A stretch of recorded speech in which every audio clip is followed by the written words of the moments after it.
আসসালামু আলাইকুম রহমতুল্লাহ। আমি ইঞ্জিনিয়ার আলামিন, আতিকা ইঞ্জিনিয়ারিং অ্যান্ড কনস্ট্রাকশন।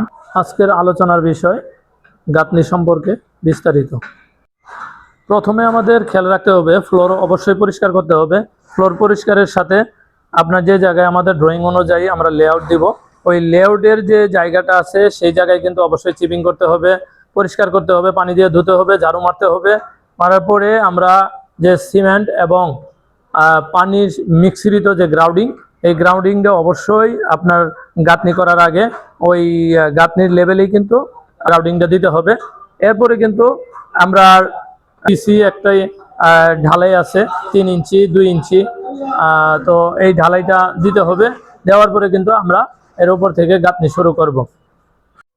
আমাদের ডিপিসিটা কি? ডিপিসিটা হলো আমরা যখন লেআউটটা দিব, লেআউটটা দেওয়ার পরেই কিন্তু যে জায়গায় আমরা লেআউটটা দিব ওই জায়গায় 2 ইঞ্চি অথবা 3 ইঞ্চি একটা ঢালাই হয়, শুধু সিসি ঢালাই, এটারই কই ডিপিসি। তো এটা দেওয়ার কারণ কি? এটা দেওয়ার কারণ হলো আপনার ওয়ালের যে বাথরুমের যে ফ্লোরটা আছে, এই ফ্লোরের পানি অথবা কিচেন রুমের পানি এগুলা যাতে এই ওয়ালে পানি শোষণ করে না নেয়, তার জন্য এই ওয়াল সবসময় মনে করেন ড্যামেজ হওয়ার সম্ভাবনা না থাকে, তার জন্য কিন্তু আমাদের এই ডিভিসিটা ব্যবহার করি। গাঁথনির বিষয়ে আরেকটু খেয়াল রাখতে হবে, সেটা হলো আপনার এই 2 ইটের জয়েন্টে যে ফাঁকাগুলো, এই ফাঁকা কোনোভাবেই রাখা যাবে না। কোনোভাবেই যাতে এই ত্রুটি বিচ্যুতিগুলা কোনোভাবেই না হয় সেদিকে কিন্তু খেয়াল রাখতে হবে। তো এতে কি হওয়ার সম্ভাবনা আছে? এতে আপনার ইনসাইড আপনার আউটসাইড থেকে কখনো যদি বৃষ্টি আসার কারণে ইনসাইডের ভিতরে আপনার যে রং করা হয়েছে এই রংগুলা কিন্তু নষ্ট হয়ে যাওয়ার সম্ভাবনা আছে এবং গাঁথনি পর্যায়ক্রমিকে ড্যামেজ হওয়ার সম্ভাবনা আছে, রং থাকবে না, রং ধসে পড়বে।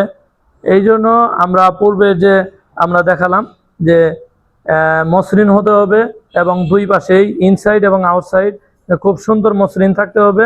মসৃণ থাকলে আপনার কিন্তু ভিতরে পানি আসার কোনো সম্ভাবনাই নাই। এখন আসি গাঁথনির মশলার রেশিও সম্পর্কে। মশলা হলো 1 ব্যাগ সিমেন্ট, 1 ব্যাগ সিমেন্টের 4 গুণ হলো বালি। আমাদের অবশ্যই সতর্ক থাকতে হবে গাঁথনি করার সময়। এই যে ইটের জয়েন্টগুলো আছে, এই ইটের জয়েন্টগুলো কিন্তু অবশ্যই ইটের সাথে মিশে যাবে, কোনো ফাঁকা থাকা যাবে না, অনেক মসৃণ হবে এবং কোনো গ্যাপ টেপ থাকবে না।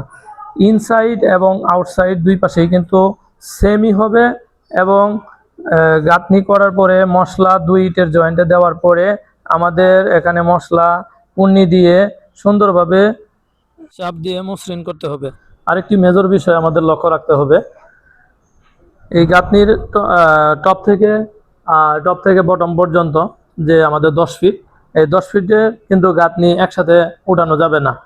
কমপক্ষে আমাদের ফ্লোর থেকে 4.5 থেকে 5 ফিট পর্যন্ত আমাদের গাঁথনি করতে হবে, নয়তো আপনার গাঁথনি বাঁকা হওয়ার সম্ভাবনা থাকবে।